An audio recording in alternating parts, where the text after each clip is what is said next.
Hey, hi, hello. You're listening to Pending by Jamie, or PBJ. How are you? I hope you have been staying cool in this hot weather. It's supposed to get even hotter for the next 2 months as we enter the intermonsoon season here in Singapore.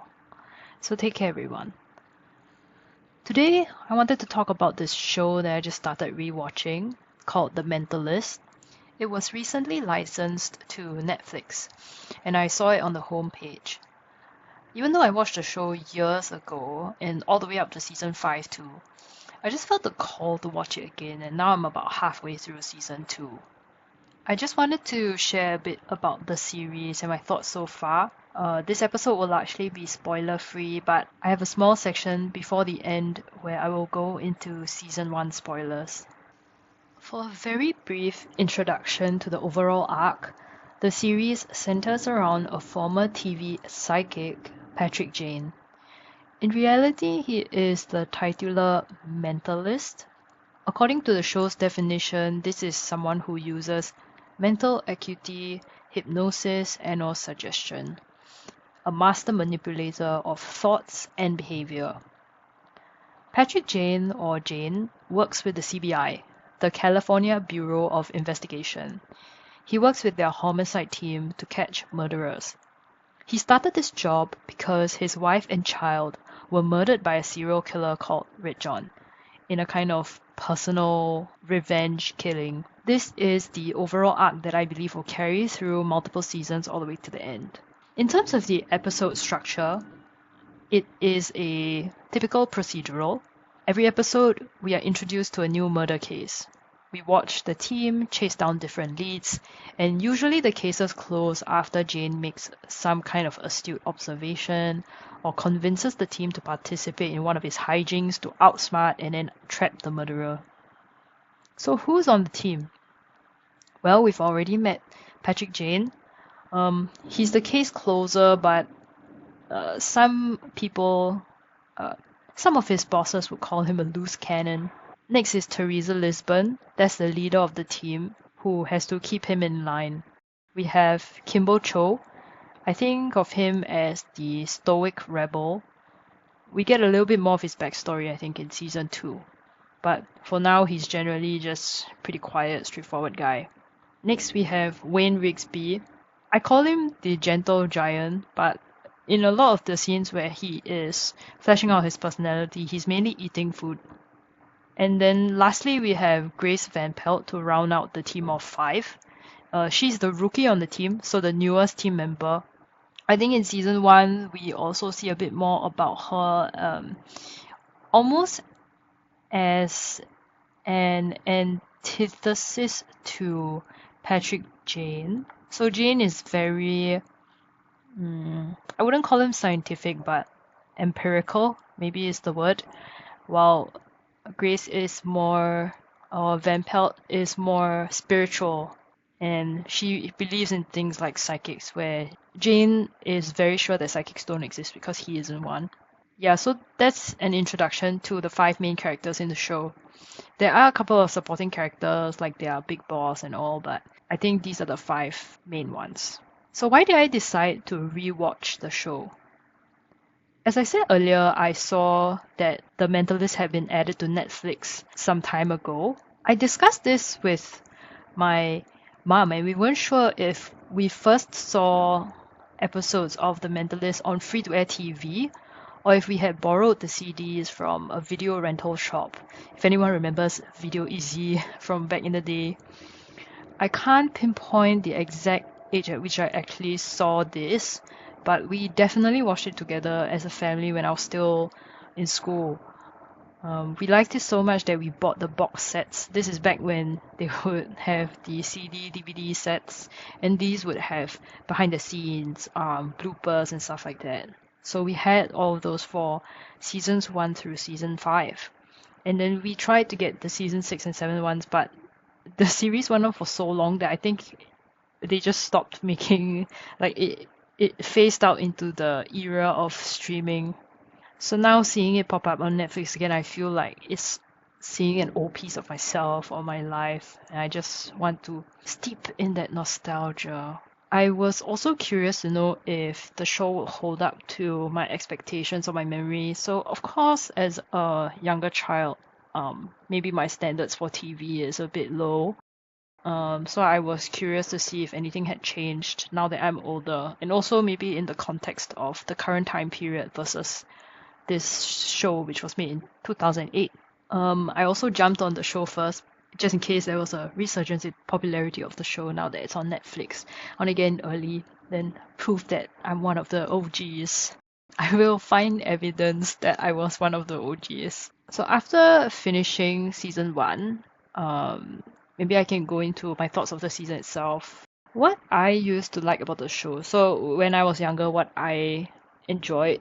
So it was a fun kind of family time, and it was the kind of TV show that you could watch together in a group. You could guess the end result together because it's a detective style show.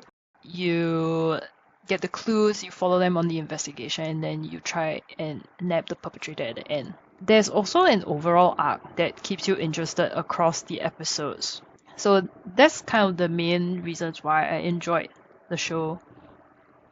Now that I'm rewatching the show again, there are a couple of different things that I like and also stuff that I don't like as much, or stuff that I didn't really notice when I was a kid.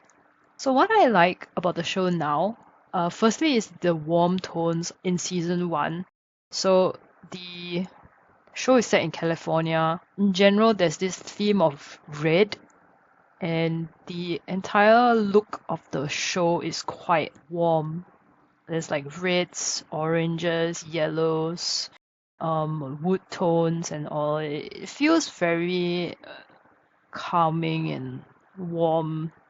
I wouldn't call it bright, but it's just quite a big contrast compared to the cooler tones that we see nowadays in shows that's a bit more serious and more artsy maybe. It's also weirdly comforting, the show, despite it being a murder mystery type detective style, is a little bit funny as well. I mean, there's like comedy elements to it because ultimately it's also a kind of uh, office TV show, right? Where they're all at work. But I think what's comforting about the show is that familiar formula.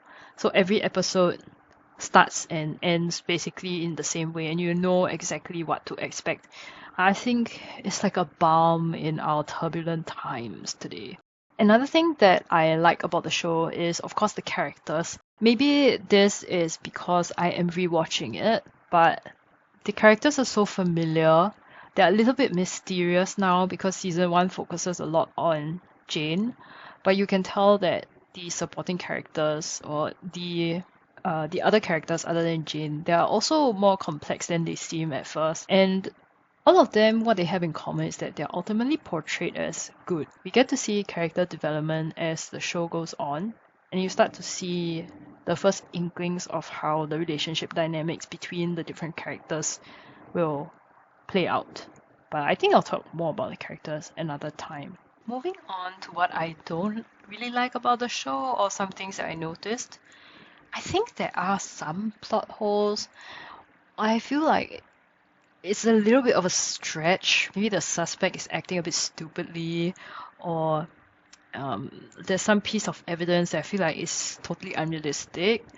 I didn't write any of them down, so that's my bad. But yeah, I feel like there was a little bit of that. But I mean, it didn't really detract from my enjoyment of it. I think two other things, it's actually about the central character, Jane. I think nowadays, Jane may come across as a little bit of a womanizer and not in a good way. In some of the episodes in season one, you can sort of see him manipulate suspects. Some of them are women, vulnerable women. But at the same time, he manipulates all of the subjects to a mostly equal extent. Just that we don't really see him flirt with men because there aren't any openly gay men in the show as of yet. Other than being a womanizer, it's also another big thing where he and his team are very willing to bend the rules in order to close cases. I think, okay, Lisbon does try to step in, and a lot of the time she's like, yes, this is unacceptable, we will not be doing this, etc., which is kind of her job. to keep him in line. But I think in a majority of the cases, the way that they conduct this work and the way that Jane kind of goes about this, it will be viewed very differently by American audiences today, I think. By my interpretation, the trust in traditional authorities like the police are very low in many segments of the American population. So the show may appear now to be implicitly endorsing police or law enforcement who don't go by the book and they just get away with it because they have good intent. It's not something that bothers me personally because I can sort of separate this as fiction because I live in a different kind of reality. I live somewhere else. But of course, fiction often holds up a mirror to the times, so it's kind of looking back maybe at how the public used to feel about it. And I think if you look at police procedurals now, it might be quite different in the way that they handle this. In saying that, you can really tell that the show was made in a different time. So season 1 was released in 2008. This is in 2008. Most obviously, the technology was quite different. The way things are portrayed feels very nostalgic to me. It wasn't nostalgic then, I think it was just reality then. But looking back, there were no smartphones, and so certain plot points are a bit easier to get away with. Some things like, victims wrote a diary, or there's certain written evidence available. Stuff like that. I imagine in present day, a lot of this stuff would be digital. Some things just wouldn't work as well. 2008 also, I think, is the Obama era in America. So I'm wondering how this sort of influenced the casting. This is maybe behind the scenes. So the choice of Lisbon as the department lead as a female at that time, was it considered something unique, or how? Because it's never really addressed in the show. It's sort of just taken like she's just a normal lead, and gender really doesn't play that big of a role in the show. At the same time, maybe the choice of Lisbon as the female character is more of just choosing someone who is as opposite as possible to Jane, who is the central character. So a kind of yin and yang, just for narrative purposes. The last thing about the context of the times is that 2008 was also the financial crisis years. So there was all that housing crisis in America. So this was heavily referenced during the show. They speak to some people who sell houses and they talk about the economy. Oh, it's not doing well, blah, blah, blah, that kind of thing. It's quite heavily referenced in season 1. So you can really place that show as a product of its time. Okay, moving on, this is my last section. I'm going to talk about my favorite episodes from season 1. So fair warning, there will be spoilers ahead, okay? So episode 7, this is the psychic episode. I have to specify, Christina Fry's psychic episode. Slight spoiler, I think maybe I am hallucinating, but I think she does become a recurring character in the later seasons. But basically at the end of the show, right, she's a psychic, so-called. Jane doesn't believe her, but she goes all the way to HQ and tells Jane that she communicated with his late wife and daughter. And then there's some kind of a reconciliation there. It's one of the few episodes that made me quite emotional, and it's one of the only episodes so far where we see Jane kind of break down, and it furthers that part of his character journey and story. Episode 10 was kind of interesting. This one was the brain research one, so where Jane's former psychiatrist calls him for a favor to help with the case. The case was interesting. It just reminded me a bit of the Theranos case. Episode 16, this is the office bomb threat. This one, the opening was really good. It was quite scary and it raised the stakes a little bit because this is where the characters start getting involved in the cases. Like they're not victims yet, but they're being targeted. Episode 18, okay, the hypnotist. So this is another kind of quote-unquote psychic thing. This is kind of a culty episode where they go into a kind of MLM where the person at the top is telling them, oh, you can hypnotize people and then you can improve your sales, improve your life, da da da. The premise of it was quite interesting about the hypnotism. In terms of favorite scenes, I have to admit that I enjoyed the scene where a hypnotized Rigsby smashes a subject's suspect's face into the table. I enjoyed it a little bit more than I should have. Oops. Also, Rigsby and Van Pelt okay, they don't get together, they just kiss, but Rigsby doesn't even know because he was hypnotized. I knew it was gonna happen, and I know that they're gonna get together at some point. I think it's gonna be a train wreck, but bring it on, man. Okay, my last favorite episode has to be the finale, and it's really quite heartbreaking. Basically, Jane killed his only lead to Red John to save Lisbon's life. I think building up to the final scene, right? Despite everything he said about how Red John is his priority and he's not gonna let anybody get in his way of getting to Red John. Like, he didn't even care if he himself died as long as he caught Red John or Red John was caught. But then his decision at the end, it was kind of signifying that he would put Lisbon's life above catching Red John, and Lisbon's life above his own life even, which is interesting, right? Let's see how it turns out in the later seasons. I don't actually remember what happens, but yeah. Alright, so those are my favorite episodes, and that's actually the entire episode for today. Thanks so much for listening, everyone. Have you watched The Mentalist? Do you plan on watching or rewatching it? Let me know your thoughts in the comments below. I would love to hear from you. As always, I hope you had a good time, and I'll talk to you all soon. Bye bye.